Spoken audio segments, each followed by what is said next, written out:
Bueno, aquí estamos en la gran recta final. Ha sido un largo día, pero un día lleno de bendiciones. Yo he disfrutado mucho llegando a conocer gente nueva, hermanos y hermanas. He tenido el privilegio de contestar algunas preguntas.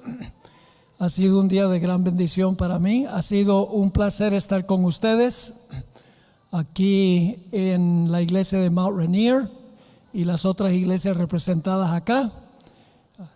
Y esta tarde vamos a terminar nuestra serie con un tema que es muy importante, es un seguimiento del tema que tratamos inmediatamente antes de este.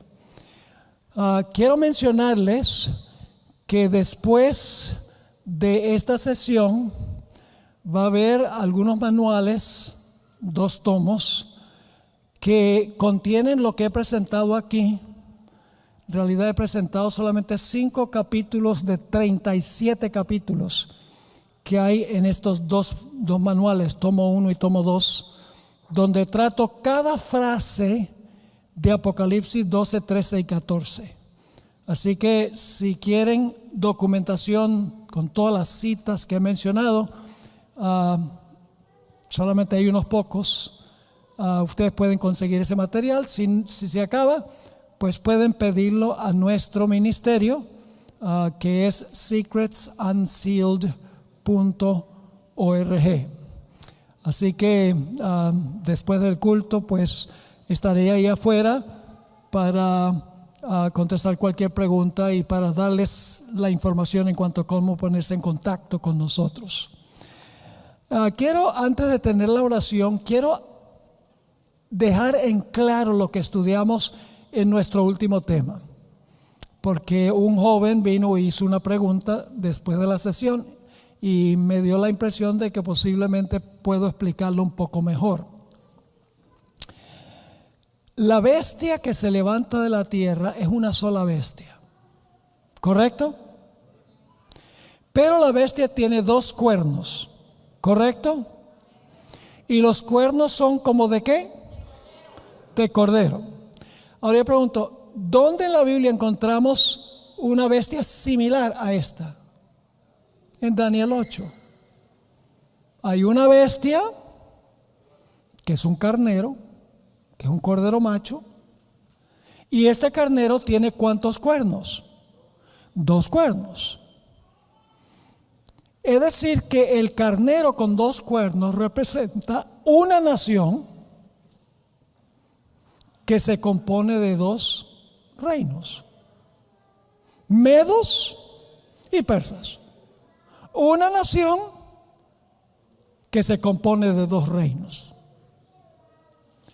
Ahora, en Apocalipsis tenemos algo paralelo.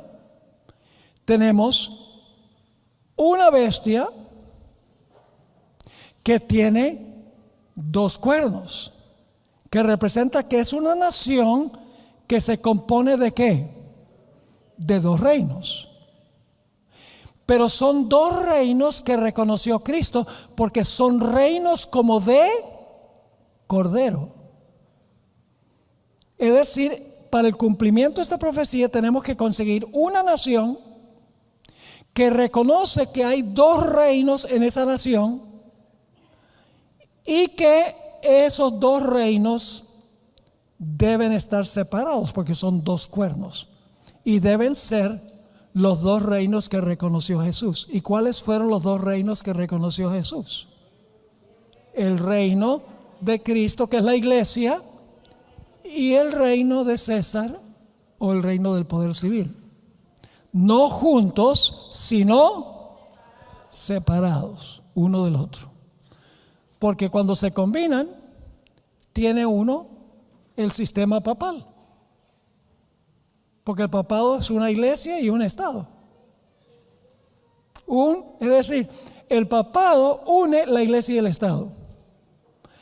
Ahora, lo que queremos estudiar en los próximos minutos es cuando la bestia hablará como un dragón.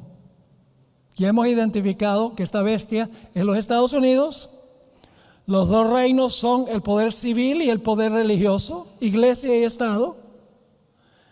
Y hemos visto que la nación de los Estados Unidos fue establecida sobre estos dos principios. Eso lo vamos a ampliar.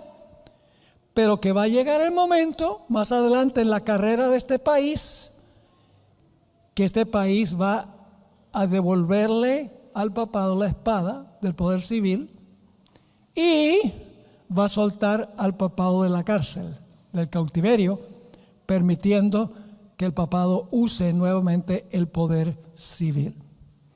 Ahora vamos a tener una oración y entonces vamos a trazar nuestro último tema. Padre, venimos a ti agradecidos por este sábado glorioso que hemos podido disfrutar.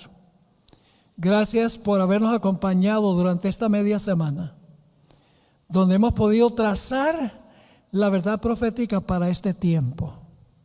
Te pido, Señor, que al abrir tu palabra y al estudiar la historia en este último tema, que tú nos ayudes a comprender la importancia de esto y agradecerte porque vivimos en un país a donde hay un estilo de gobierno completamente diferente que en cualquier otro lugar. Te pedimos tu dirección, tu sabiduría y un corazón dispuesto.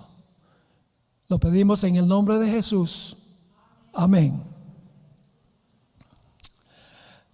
Aun cuando los fundadores de los Estados Unidos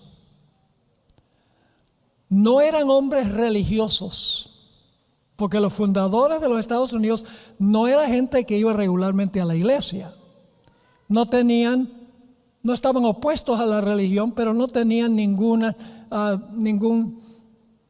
anhelo de pertenecer a una iglesia. A pesar de eso, ellos conocían muy bien la Biblia y conocían muy bien la historia. Ellos conocían, por ejemplo, la historia de la Biblia, a donde la iglesia judía se alió con el gobernador romano Pilato y usaron a Pilato para condenar a Jesús. Conocían la historia de cómo la iglesia judía usó al Estado romano para mandar al Señor Jesucristo a la cruz. Conocían esa historia porque escribieron en cuanto a eso. También ellos conocían que después que Cristo ascendió al cielo, la iglesia judía continuó apelando al poder civil de Roma para castigar a los que estaban predicando a Cristo. Usted puede encontrar, busque la palabra judíos en el libro, en una concordancia, y van a encontrar que durante la historia temprana de la iglesia, los judíos siempre apelaban a los magistrados para castigar a los cristianos. La iglesia apelando al poder civil para castigar a los cristianos. Inclusive decapitaron al apóstol Pablo y crucificaron a Pedro cabeza para abajo por influencia de la iglesia judía apóstata. Los padres constitucionales también conocían la época colonial. Alguien me preguntó cuándo es la época colonial de los Estados Unidos. Bueno, comienza alrededor del año 1620, cuando llegaron los peregrinos a los Estados Unidos, buscando libertad religiosa. Y luego cuando llegaron le quitaron la libertad religiosa a todos los que no estaban de acuerdo con ellos. Había que asistir obligatoriamente a la iglesia si no había sanciones.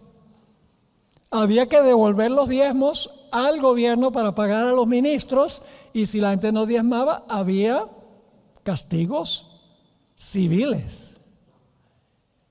No podía una persona que no fuera de la iglesia oficial de la colonia, de la bahía de Massachusetts, no podía ocupar ningún puesto político. Tenía que pertenecer a la iglesia de la época. Y los padres constitucionales también entendían lo que había pasado durante el periodo de dominio papal. Mencionan muy a menudo la Inquisición en sus escritos. Sabían que el papado había usado a los poderes civiles de Europa para matar a todos los que no estaban en armonía con sus principios, con sus doctrinas y con sus prácticas. Es decir, los padres constitucionales de los Estados Unidos, los que fundaron esta nación, conocían muy bien lo que pasó con Jesús cuando se unió la iglesia con el Estado. Lo que pasó con los apóstoles cuando los judíos apelaron al Estado romano. Lo que ocurrió en la colonia cuando la iglesia apeló al poder civil para castigar a los que no estaban de acuerdo con la iglesia. Y conocían muy bien lo que había pasado en las edades oscuras cuando la iglesia romana había apelado al gobierno para castigar a los que no estaban de acuerdo con la iglesia. Conocían todas estas historias porque las escriben en cuanto a todo esto. Y por lo tanto ellos decidieron que iban a fundar un gobierno radicalmente diferente que el que había existido durante el periodo de dominio papal. En 1776 ratificaron la Declaración de Independencia, y la declaración, entre otras cosas, decía lo siguiente: todos los hombres son creados iguales y tienen ciertos derechos inalienables. ¿Qué significa inalienables? Significa que nadie se los puede quitar, porque son derechos que vienen de Dios. No son derechos que el gobierno les regala, no. Son derechos inalienables en el sentido de que nadie se los puede quitar porque Dios fue el que se los dio. Así que dice, tienen ciertos derechos inalienables, entre los cuales están el derecho a la vida, a la libertad y a la búsqueda de la felicidad. Eso es una parte de la Declaración de Independencia en 1776. En 1787 se ratificó la Constitución de los Estados Unidos. Y la Constitución estableció un gobierno completamente diferente que el que existía en la Edad Media. Establecieron un gobierno del pueblo, para el pueblo y por el pueblo, a donde el pueblo se gobierna a sí mismo eligiendo representantes, donde el poder fluye de abajo hacia arriba, no de arriba hacia abajo. Y en 1791 se ratificó lo que se conoce como el Acta de Derechos, en inglés Bill of Rights, que son las primeras 10 enmiendas a la Constitución de los Estados Unidos. Y las enmiendas son parte de la Constitución. Aunque fueron agregados después, son parte de la Constitución. Ahora, lo interesante es que estos 3 documentos que fundaron este país tuvieron su origen inmediatamente antes que el papado recibiera su herida mortal. Porque fíjense, Declaración de Independencia, 1776. Constitución, 1787. El Acta de Derechos, 1791. La herida mortal, 1798.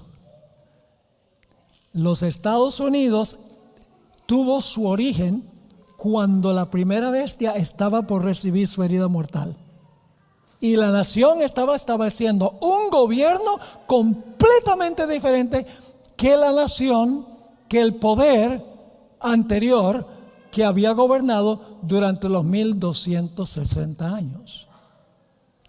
Ahora, un examen aún somero de los escritos de los padres constitucionales de los Estados Unidos revela que ellos creían en la existencia de 2 reinos. Y vamos a notar algunos de las cosas que ellos escribieron. Ellos reconocieron que en este país hay 2 reinos que se deben mantener separados. Según ellos, la iglesia debía usar la espada del Espíritu para predicar y para convertir el corazón. Y que al gobierno se le debía dar la espada para preservar el orden civil, para estar seguro de que la sociedad no cayera en caos. Separación de iglesia y de Estado son los dos cuernos. La iglesia funcionando en su esfera y el Estado o el poder civil funcionando en su esfera, pero ninguno usando al otro. La nueva nación se estableció basado en dos principios: el republicanismo, y mucha gente se equivoca, dice, bueno, la ley dominical va a ser dada por los republicanos. Y es posible que sea así, no digo que no, pero cuando la hermana White dice que uno de los principios era el republicanismo, lo que está diciendo es que se estableció un estilo de gobierno que es república. No tiene que ver con el partido republicano, tiene que ver con un estilo de gobierno que es república, a donde los ciudadanos eligen a sus representantes. Ese es el estilo república. Y el otro principio, republicanismo, que es un gobierno representativo con la espada civil, y protestantismo, un gobierno representativo religioso con la espada religiosa. Durante el periodo de dominio papal, todos los asuntos civiles eran decididos por el rey. Todos los asuntos religiosos eran impuestos por el Papa. El poder fluía de arriba hacia abajo. Cuando el rey o el Papa mandaban en asuntos civiles y religiosos, se esperaba que la gente obedeciera sin cuestionar. Era una dictadura donde todo el poder fluía de arriba hacia abajo. Lo que decía el rey, eso iba, y lo que decía el Papa, eso iba. Cuando el Papa decía, haz esto, había que hacerlo. El pueblo no tenía voz ni tenía voto, ni en asuntos religiosos con el papado, ni en asuntos civiles con el rey. Pero los padres constitucionales de los Estados Unidos volcaron el asunto, lo pusieron al revés. Porque en vez del poder fluir de arriba hacia abajo, establecieron un estilo de gobierno donde el poder fluye del pueblo hacia arriba, de abajo hacia arriba, a donde el pueblo elige a sus representantes. Es decir, el pueblo gobierna a través de los representantes que ellos eligen. Nunca durante los 1260 años pasó eso. Los reyes gobernaban en asuntos civiles y el Papa gobernaba en asuntos religiosos. Claro, el Papa también usaba el poder civil para cumplir sus propósitos. Ahora, de la idea de los dos reinos, reino religioso y reino civil, se desprendieron dos principios. Cuando uno dice que hay dos reinos, el reino religioso de la iglesia y el reino civil o secular, inmediatamente de eso se desprenden dos principios: libertad civil y libertad religiosa. Viene de esas dos ideas. La hermana White escribió que el estilo de gobierno que establecieron los padres constitucionales de los Estados Unidos fue algo extraordinario, algo excepcional, que nunca se había visto antes en la historia del mundo.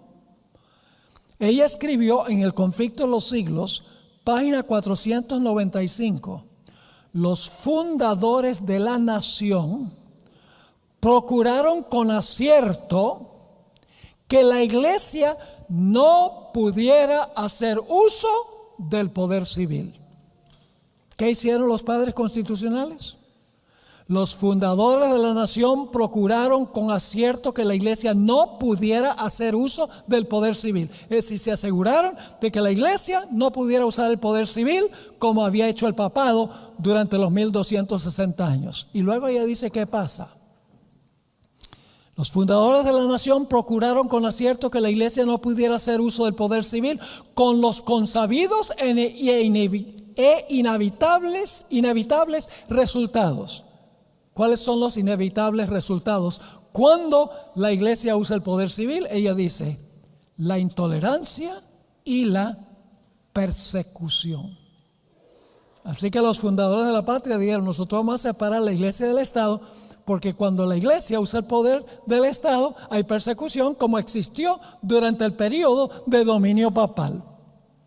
Así fue que los padres fundadores de la patria rechazaron el concepto de la iglesia católica, que la iglesia puede emplear la espada del poder civil para imponer sus creencias y prácticas. Los padres constitucionales volvieron al concepto de Cristo: dad a César lo que es de César y a Dios lo que es de Dios. Mi reino no es de este mundo. No voy a ser rey del poder civil, voy a ser rey de la iglesia. Ahora examinemos algunos de los escritos de los padres fundadores de los Estados Unidos para ver si ellos creían que los dos cuernos representan dos reinos, la iglesia y el poder civil, y que se deben mantener separados. Vamos a ver si la historia comprueba mi interpretación de la bestia y los dos cuernos. Hablemos en primer lugar de George Washington. George Washington fue el libertador de la patria,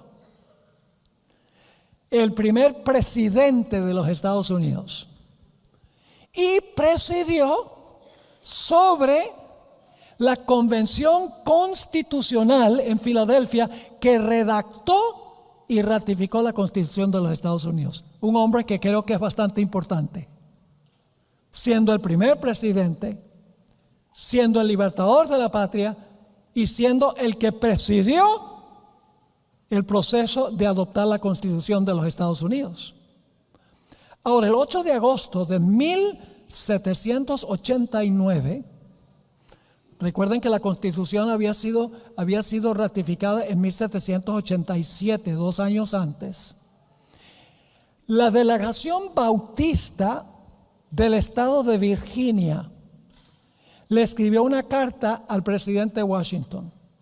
En primer lugar, para felicitarlo por recientemente ser elegido como el primer presidente de los Estados Unidos, pero luego haciéndole la pregunta si la Constitución, que había sido ratificada en 1787, tenía suficiente información como para proteger a la gente en la práctica de su religión.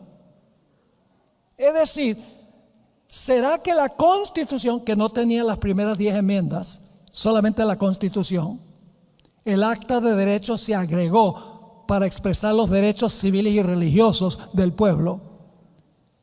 La delegación bautista quería saber si la Constitución, que fue votada y ratificada en 1787, protegía suficientemente los derechos y las libertades religiosas de los ciudadanos. Washington respondió a esa carta de la delegación bautista de Virginia de la siguiente manera: nunca hubiera colocado mi firma sobre la Constitución que fue redactada por la convención sobre la cual tuve el honor de presidir, si hubiera albergado la menor duda de que ésta iba a poner en peligro los derechos religiosos de cualquier sociedad eclesiástica. Nunca hubiera firmado la Constitución si había algún peligro de que quitara la libertad religiosa. Siguió: y si hoy pudiese concebir de algún momento en el futuro en que el gobierno general, que es el gobierno federal, el gobierno general se administrase de tal manera que la libertad de conciencia estuviese en peligro, les aseguro que nadie sería más celoso que yo en establecer barreras en contra de los horrores de la tiranía espiritual y toda índole de persecución religiosa. Pues ustedes se acordarán que a menudo he expresado mi sentir que cualquier persona que se porta como buen ciudadano y que es responsable solo ante Dios por sus opiniones religiosas debe ser protegido al adorar a Dios de acuerdo a los dictados de su propia conciencia. George Washington. Claramente dice, si yo hubiera concebido que hay algún peligro de que la gente perdiera sus libertades religiosas, yo digo, yo pelearía en favor de sus libertades religiosas. Otro de los padres constitucionales fue Benjamin Franklin. Mucha gente desconoce qué clase de hombre era Benjamin Franklin. Le voy a dar una lista. Era autor, publicador, político, administrador de correos, científico, inventor, activista cívico, estadista y diplomático. Benjamin Franklin. Fíjense lo que él escribió. Cuando una religión es buena, creo que se apoyaría a sí misma. Cuando una religión es buena, la religión se apoya a sí misma. Y cuando no se apoya a sí misma, y Dios no se encarga de apoyarla, sino que los que la profesan se ven obligados a buscar la ayuda de los poderes civiles para apoyarla, es señal, creo yo, que es una religión mala. ¿Captaron lo que está diciendo? ¿Qué es una religión mala según Benjamin Franklin? Una iglesia que apela al poder civil. ¿Cuántos reinos está reconociendo aquí Benjamin Franklin? 2. La iglesia y el Estado. Ahora examinemos lo que dijo Thomas Jefferson. Aquí en Washington DC hay un monumento a Jefferson. ¿Cuántos han visitado el monumento a Jefferson acá? Óigame, qué cosa. Hay que visitarlo. Hay una inscripción en ese mármol blanco que dice lo siguiente, y esto lo copié allí mismo, a mano. La última vez que visité ese monumento, lo he visitado muchas veces. Escuchen lo que escribió Thomas Jefferson. El omnipotente Dios creó la mente humana libre. Todo intento de influenciarla por medio de castigos o cargas temporales es desviarse del plan del santo autor de nuestra religión. Ninguna persona se verá obligada a frecuentar o a apoyar ningún ministerio o culto religioso, ni sufrirá por causa de sus opiniones o creencias en materia de religión, sino que todos tendrán la libertad de profesar y defender por la argumentación sus propias opiniones en materia de religión. Radicalmente diferente que lo que había hecho el papado. Ahora él dijo algo muy interesante, es un poco jocoso. Escribió: los poderes legítimos del gobierno se limitan tan solo a las acciones que le hacen daño a los demás. ¿Cuáles son las limitaciones del poder civil? Dice, los poderes legítimos del gobierno se limitan tan solo a las acciones que le causan daño a los demás. Y luego puso, a mí no me hace ningún daño si mi vecino cree que hay 20 dioses o ningún dios. Esto ni me roba la billetera ni me quiebra la pierna. ¿Entendieron? Yo pregunto, si alguien le quiebra la pierna, ¿pueden apelar al gobierno civil? Sí. Si alguien le roba la billetera y lo agarran, ¿el poder civil tiene derecho a qué? ¿A castigarlo? Sí. Pero él dice que una persona tenga 20 dioses o 100 dioses, dice, a mí no me quiebra la pierna ni me roba la billetera. El poder civil no puede hacer nada en cuanto a eso. Encontramos también que Jefferson escribió, y esto es muy sabio, solo el error necesita el poder del Estado. La verdad puede sostenerse por sí misma. Porque el papado, cualquiera que no estaba de acuerdo con la enseñanza del papado, en la hoguera. Pero Jefferson dice, solo el error necesita el apoyo del Estado. La verdad puede sostenerse por sí misma. También advirtió en contra de los sacerdotes. Escuchen lo que escribió. Él sabía la historia de los 1260 años.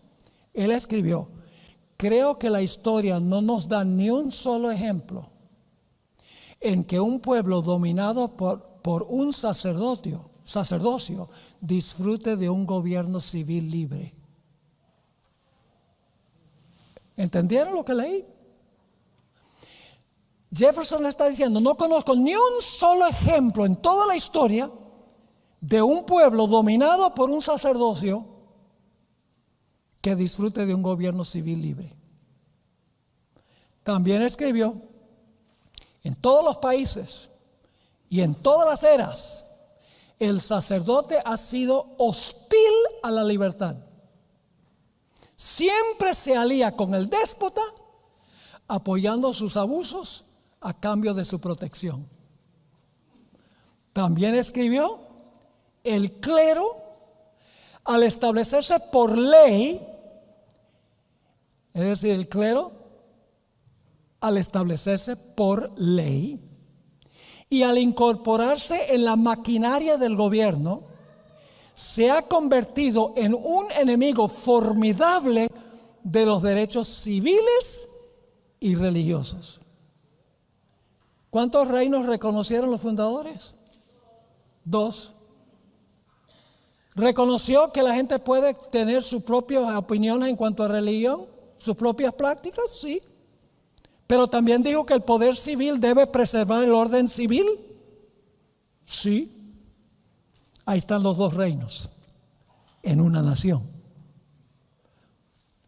La Asociación Bautista de Danbury, Connecticut, le escribió el 7 de octubre de 1801 una carta al presidente Thomas Jefferson, porque Jefferson era presidente en ese año, a donde se quejaban porque la legislatura estatal estaba violando sus derechos de libertad religiosa.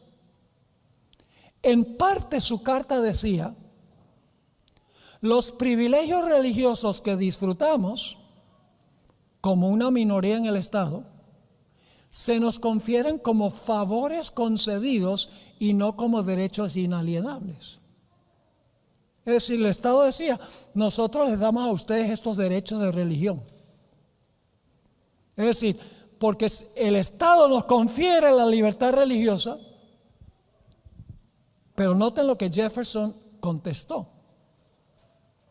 Creyendo como ustedes, los bautistas que le escribieron, que la religión es algo que debe permanecer solo entre el hombre y su Dios, y que el hombre le debe rendir cuentas tan solo a Dios por su fe y culto, y que los poderes legítimos del gobierno alcanzan tan solo a nuestras acciones y no a nuestras opiniones, yo contemplo con soberana reverencia el acta de todo el pueblo americano que declara que la legislatura, ese es de los que redactan las leyes, que la legislatura no debe redactar ninguna ley que tenga que ver con el establecimiento de religión ni que prohíba el libre ejercicio de ella, edificando así un muro de separación entre la iglesia y el Estado. ¿Está claro? No es una cita, son montones de citas que escribieron, reconociendo que en este país, en una nación, había 2 reinos: el reino de la iglesia y el reino del poder civil, y la iglesia no podía usar el Estado para castigar las opiniones religiosas de cualquiera, y el gobierno no podía redactar leyes que establecieran observancias religiosas o que prohibieran que la gente libremente practicara su religión. Ahora hablemos de James Madison, otro de los fundadores. Se conoce como el padre de la Constitución. Él expresó su punto de vista sobre estos 2 reinos en una nación. Escribió lo siguiente: no veo ni una sombra de bien en que el gobierno se entrometa con la religión. ¿Cómo? No veo ni una sombra de bien en que el gobierno general se entrometa con la religión. Aún la más mínima interferencia del gobierno con la religión, aún la más mínima interferencia, sería una usurpación descarada. Puedo apelar a mi conducta uniforme en este asunto, que siempre he apoyado cálidamente la libertad religiosa. En 1822, esto es solamente 46 años después de la Declaración de Independencia, Madison escribió que los Estados Unidos le estaba enseñando una lección al mundo por su estilo de gobierno. Noten lo que escribió. Les estamos enseñando al mundo la gran verdad, que los gobiernos pueden existir mejor sin reyes y nobles. ¿Qué es lo que está diciendo? El gobierno funciona mejor sin reyes o nobles. Funciona mejor cuando es un gobierno del pueblo, en otras palabras. El mérito se duplica por la otra lección que nos enseña, y es que la religión florece con mayor pureza sin la ayuda del gobierno que con su ayuda. ¿Qué dos lecciones estaba diciendo Madison que los Estados Unidos le estaba enseñando al mundo? Que es mejor un gobierno donde gobierna el pueblo y no los reyes y los nobles. Y es mejor una religión que no florece por miedo al gobierno, sino florece por predicar el evangelio. A veces le pregunto a la gente, ¿a cuántos reinos pertenece un cristiano que es ciudadano de los Estados Unidos? ¿Cuántos aquí son ciudadanos de los Estados Unidos? ¿A cuántos reinos pertenecen ustedes? A dos. Son ciudadanos de los Estados Unidos, pero también ¿qué? También son miembros bautizados de la Iglesia Adventista. Pertenecen a dos reinos: el civil de los Estados Unidos y el de la Iglesia, que es el reino de Cristo Jesús. Tenemos un pasaporte terrenal que identifica nuestra ciudadanía terrenal, y tenemos un pasaporte celestial que identifica nuestra ciudadanía celestial, que es la sangre del Cordero. Somos miembros de dos reinos en una misma nación. Una bestia con dos cuernos, como de cordero. ¿Están entendiendo el concepto? Ahora hablemos de la primera enmienda a la Constitución de los Estados Unidos. Algunos cristianos dicen, la separación de iglesia y Estado no se encuentra en la Constitución. Es verdad que en la Constitución no aparece la expresión, se debe separar la iglesia del Estado, pero el concepto está allí. Voy a leerles la primera enmienda a la Constitución, que tiene los dos cuernos. La primera enmienda tiene los dos cuernos: libertad civil y religiosa, separación de iglesia y Estado. Escuchen esto: el Congreso no hará ninguna ley que tenga que ver con establecer religión. Yo pregunto,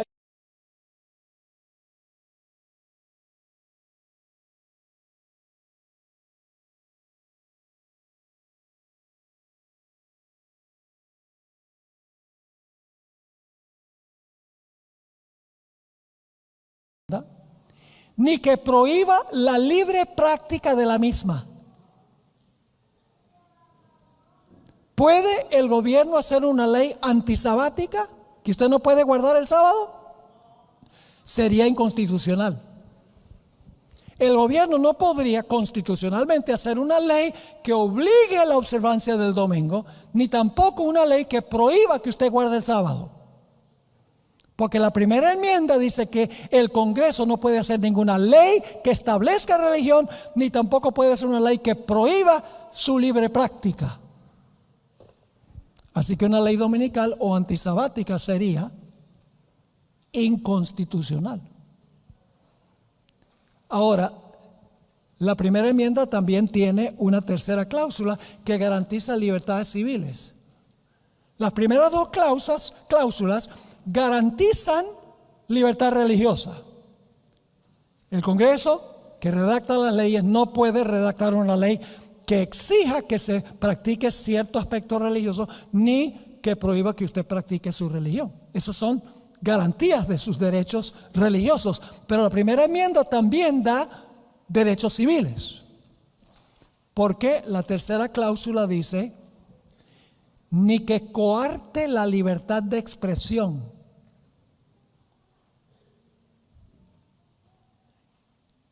ni la de la libertad de la prensa,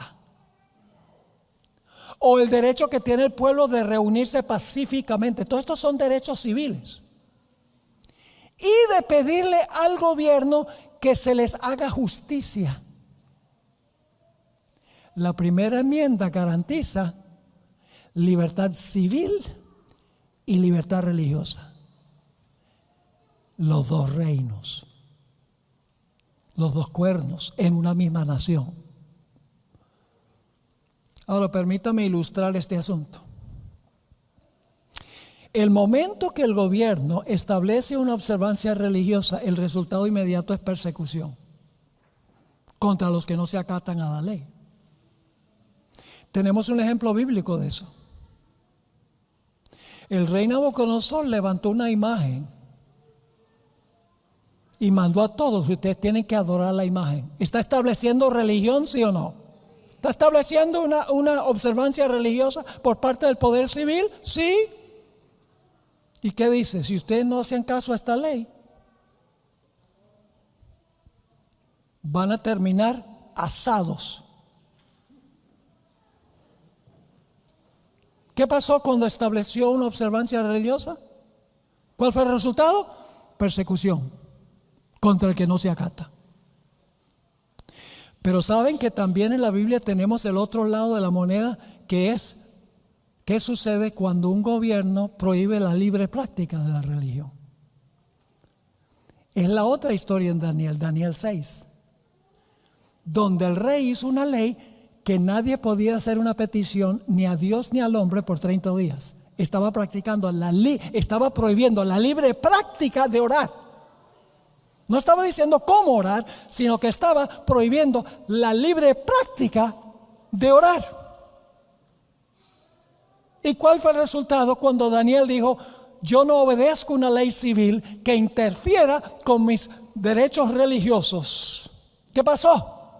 Persecución. Esas dos historias ilustran lo que sucede cuando el gobierno establece religión y cuando el gobierno prohíbe la libre práctica de la religión. Se repite lo que pasó con el papado, que une la iglesia con el poder civil. Y en este país se establecieron barreras, un muro, para usar la terminología de Jefferson, un muro de separación entre la iglesia y el Estado. Ahora, hablemos un poco de la Corte Suprema. Hay 3 ramas de gobierno en los Estados Unidos. La primera rama es el poder ejecutivo, es el presidente. La segunda rama es el poder, dejemos el judicial de último, el poder legislativo, el que redacta y hace las leyes. Y la tercera rama es la rama judicial. Son las 3 ramas del gobierno. Ahora yo pregunto: ¿cuál de las 3 ramas tiene el mayor poder? El poder judicial, particularmente la Corte Suprema. Y ustedes dicen, ¿cómo es que la Corte Suprema de los Estados Unidos tiene más poder que el Ejecutivo y que el Legislativo? Les explico. El poder legislativo redacta las leyes. El poder ejecutivo hace cumplir las leyes. Y el poder judicial determina si las leyes son constitucionales o no. ¿Qué significa eso? Significa que el Congreso de los Estados Unidos puede votar una ley de que el domingo es el día de reposo y que no se puede guardar el sábado. Inmediatamente eso será apelado. ¿Apelado a quién? A la Corte Suprema, porque se va a cuestionar la constitucionalidad de esas leyes que violan la primera enmienda. ¿Qué sucede si la Corte Suprema dice que la ley es inconstitucional? La ley no va. ¿Están conmigo o no están conmigo? Si la Corte Suprema dice que la ley no es constitucional, entonces la ley no se impone y el Poder Ejecutivo no la va a imponer, porque la Corte Suprema dijo que no es constitucional, así que no es ley. Entonces, ¿cuál es la rama de gobierno que tiene más poder? La Corte Suprema. Ahora escuchen lo que voy a decir. La Corte Suprema de los Estados Unidos tiene 9 jueces. 7 de los jueces son católicos romanos. ¿Cómo? 7 de los jueces, de los 9, son católicos. Una es judía y la otra es protestante. En un país protestante como los Estados Unidos, donde los protestantes están la mayoría, solo hay un representante en la Corte Suprema. Eso es muy significativo. Ustedes no piensan que la Corte Suprema es la rama más poderosa del gobierno. ¿Recuerdan? Ustedes, algunos de ustedes son demasiado jóvenes para recordar esto. ¿Recuerdan la elección del año 2000 entre Bush y Gore?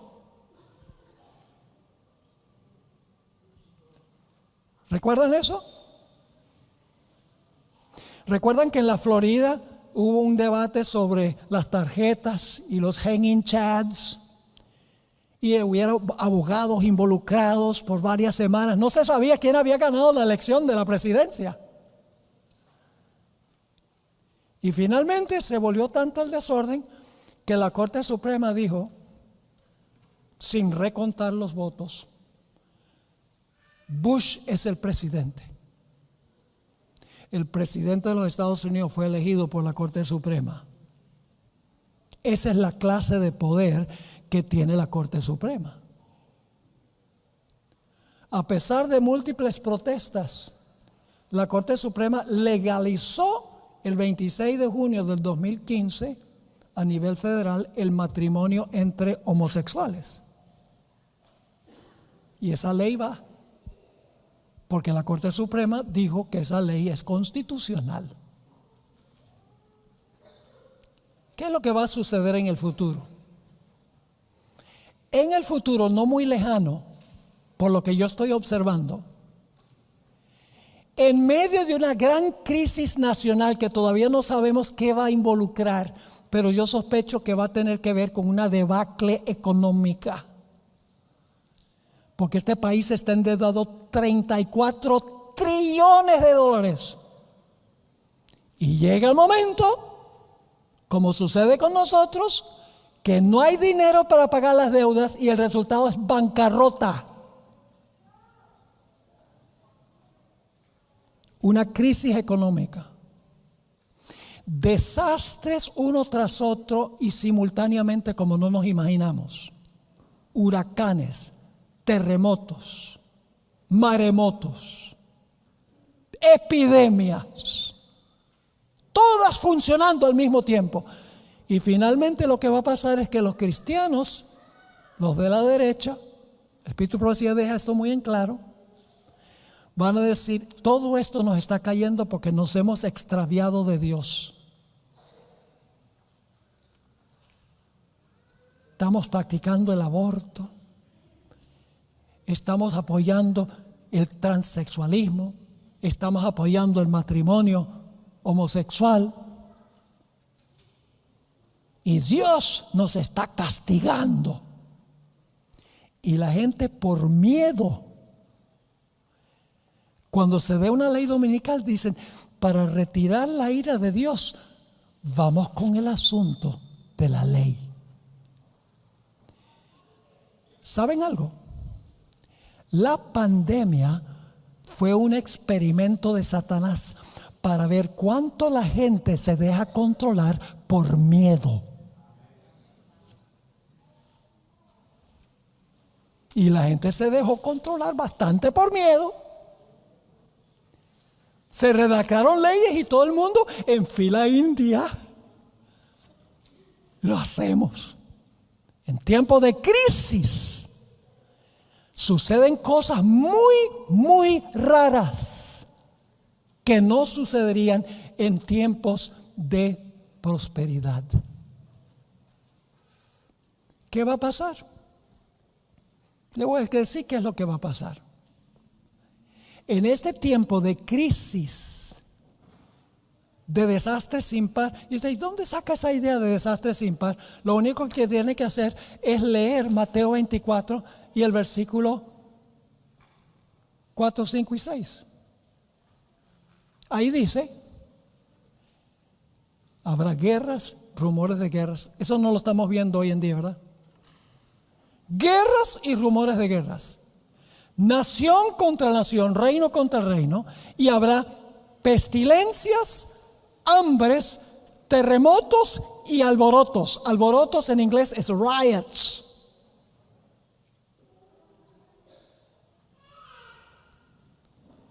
Y luego han visto lo que dice el siguiente versículo: entonces seréis aborrecidos de todas las naciones y os matarán. ¿Por qué? Porque ellos creen que estas cosas estén siendo causadas por los que son fieles a Dios. Y en medio de esta crisis, el pueblo va a clamar por una ley dominical que es inconstitucional. La hermana White dice que eventualmente no será una ley dominical solamente que hay que observar el domingo, sino que dice que eventualmente será una ley antisabática. Va a establecer el domingo y va a prohibir la observancia del sábado, violando las primeras dos cláusulas de la primera enmienda de los Estados Unidos. Y como las cosas están tan mal, el pueblo va a decir: pues si esta es la solución, sigamos adelante. Y va a ser apelado a la Corte Suprema. La constitucionalidad de esa ley dominical y antisabática lo van a apelar a la Corte Suprema. Y la Corte Suprema, por presión del pueblo, va a declarar que leyes inconstitucionales son constitucionales. Ustedes no creen que eso va a pasar, ¿verdad? El hombre hace cosas muy raras cuando hay una crisis. Permítame leer ya para terminar una cita del Espíritu de Profecía. Y no digo todo esto para asustarlos. Se van a la casa esta noche con miedo. La gente dice: el pastor vos lo que hace es asustar a la gente. No, el propósito no es asustarlos. El propósito es que estemos prevenidos de lo que va a pasar. Que esta nación, con la idea de dos reinos, libertad civil y religiosa, va a repudiar su constitución y va a hablar como un dragón, como Roma, porque el dragón es símbolo de Satanás obrando a través de Roma. Para que estemos prevenidos, hermanos y hermanas, y estudiemos la Biblia. No botemos el tiempo texteando tonterías. Una cosa que me molesta es que la gente en la calle, casi uno se tropieza con ellos.